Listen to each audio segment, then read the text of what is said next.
आज की इस वीडियो में भूगोल यानी जियोग्राफी का 12वां भाग लेके आ रहे हैं। ये वीडियो आपके किसी भी प्रतियोगी परीक्षा के लिए बेहद महत्वपूर्ण होगी। अगर आप चाहते हैं इस वीडियो का पीडीएफ डाउनलोड करना या फिर इसको टेस्ट के रूप में लेना, तो आपको ये वाला ऐप डाउनलोड करना होगा, जिसका लिंक आपको इस वीडियो के डिस्क्रिप्शन में और पहले कमेंट बॉक्स में मिल जाएगा। चलिए शुरू करें आज की ये वीडियो। इस वीडियो को लाइक करने के साथ चैनल को जरूर सब्सक्राइब करें, उसके बाद बेल आइकन दबाएं, उसमें ऑल सेलेक्ट करें इसी तरह की बेहतरीन वीडियो सबसे पहले पाने के लिए। यहाँ पर हम 25 महत्वपूर्ण प्रश्नों को कवर करने वाले हैं। आपको एक क्वेश्चन का उत्तर बताने के लिए 5 सेकंड मिलेगा। पहला क्वेश्चन है कि पृथ्वी के केंद्र में पाया जाने वाला चुंबकीय पदार्थ कौन है। ऐसा इसमें कौन है जो कि पृथ्वी के केंद्र में पाया जाता है और वो चुंबकीय पदार्थ है। तो ये है निकेल।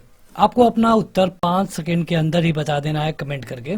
अगला है कि कौन सा ग्रह हरे प्रकाश को उत्सर्जित करता है। ऐसा कौन ग्रह है जो हरा प्रकाश है इसको उत्सर्जित करता है। जैसे कि हमारे पास इस समय 8 ग्रह हैं, तो इनमें से ऐसा कौन सा ग्रह है, तो ये है वरुण। अगला है कि निम्नलिखित में से कौन से ग्रह के सबसे अधिक प्राकृतिक उपग्रह अथवा चंद्रमा है। चंद्रमा कहिए, चंद्र कहिए या फिर प्राकृतिक उपग्रह कहिए, तो ये सबसे ज्यादा हैं शनि के। अगला है कि दक्षिणी गोलार्ध में सबसे बड़ा दिन कब होता है। बात हो रही है दक्षिणी गोलार्ध में। अगर हम पृथ्वी को देखें तो इसको हम 2 गोलार्ध में बांट सकते हैं, एक है उत्तरी, दूसरा है दक्षिणी। यहाँ पर पूछा गया है दक्षिणी गोलार्ध में ये होता है 22 दिसंबर को हर साल। अगला है कि पृथ्वी की जुड़वा बहन कहे जाने वाले ग्रह का नाम क्या है। बेहद सिंपल क्वेश्चन है, बहुत बार पूछा गया आपके परीक्षाओं में। तो पृथ्वी की जुड़वा बहन हम कहते हैं शुक्र को।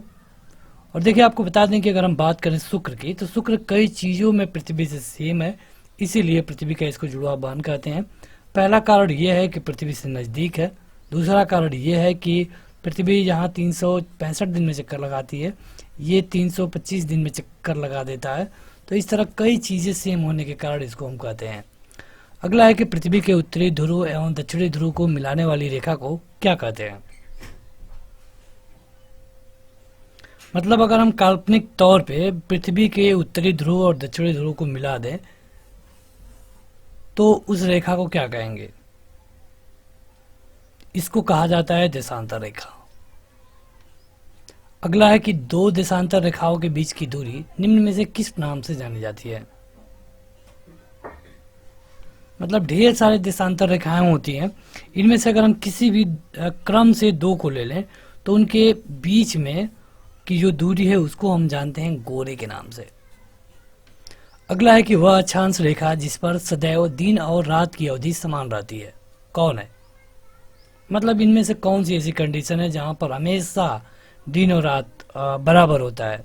अगर आप अपने यहाँ देखेंगे या फिर दुनिया के किसी भी देश में देखेंगे तो वहाँ पे क्या होता है कि कभी दिन बड़ा होगा, कभी रात बड़ी होगी। तो यह है भूमध्य रेखा, जहाँ पर दिन और रात हमेशा बराबर होते हैं। वह काल्पनिक रेखा कौन है जो पृथ्वी को 2 भागों में बांटती है, उसे क्या कहते हैं। यहाँ पे हम 5 सेकंड रुक रहे हैं ताकि आप अपना उत्तर कमेंट करके बताएंगे। तो इसे कहते हैं भूमध्य रेखा। भूमध्य मतलब कि पृथ्वी के मध्य अगर एक कोई रेखा खींच दी जाए तो इसको हम कहेंगे भूमध्य रेखा। अगला है कि जो सुनामी है किस भाषा का शब्द है। ये सुनामी है, सुनामी को आपको बताना है।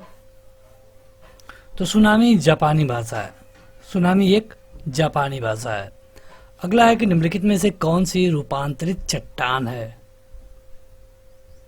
देखिए रूपांतरित का ये मतलब होता है कि कोई भी चीज, कोई भी पत्थर या फिर कोई भी चीज मौसम के कारण अगर अपना रूप बदलता है तो उसे हम रूपांतरित कहते हैं। और यहाँ पे बात की गई चट्टान की, तो यह है नीस। अगला है कि निम्नलिखित में से कौन कायांतरित शैल है। कायांतरित मतलब कि जो अपना काया बदले, तो यह है संगमरमर। अंतः सागरीय भूकंपों के द्वारा उत्पन्न समुद्री लहरों को क्या कहते हैं। 2 सेकंड लीजिए और अपना उत्तर कमेंट करके जरूर बताएं। अगर आपको पता है तो। इसको कहते हैं सुनामी। सुनामी। अगला है कि निम्नलिखित में से कौन परतदार चट्टान नहीं है? क्योंकि अगर आप अवसादी की बात करेंगे अगर आप अवसादी की बात करेंगे या फिर सेल की बात करेंगे तो ये परतदार है। इसमें से जो परतदार चट्टान नहीं है ये है क्वार्टजाइट। क्वार्टजाइट। अगला है निम्नलिखित में से किसे प्राथमिक चट्टानों की श्रेणी में रखा जाता है? कौन है जिसको प्राथमिक चट्टान कहा जाता है? क्योंकि चट्टानों को भी कई चीज़ों को लेकर के उसे कई श्रेणियों में बांटा गया है। तो अगर बात करें हम प्राथमिक चट्टान की तो ये है आग्नेय चट्टान। अगला है कि पेट्रोलियम किन चट्टानों में पाया जाता है? तो पेट्रोलियम पाया जाता है प्राचीन संरचित चट्टानों में। अगला है कि निम्नलिखित में से किस स्थान पर प्रमाणिक समय एवं स्थानीय समय में कितना अंतर होता है? किसी भी स्थान पर कम से कम अंतर इनमें से।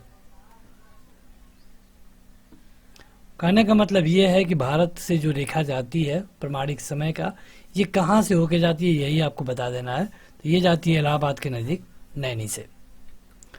अगला है कि पृथ्वी के द्रव पदार्थों के घनीभूत हो जाने के बीच घनीभूत हो जाने से बनी चट्टानों को क्या कहते हैं? इसे हम कहते हैं आग्नेय। अगला है कि धरातल के सबसे अधिक भाग पर निम्नलिखित में से किस चट्टान का विस्तार पाया जाता है?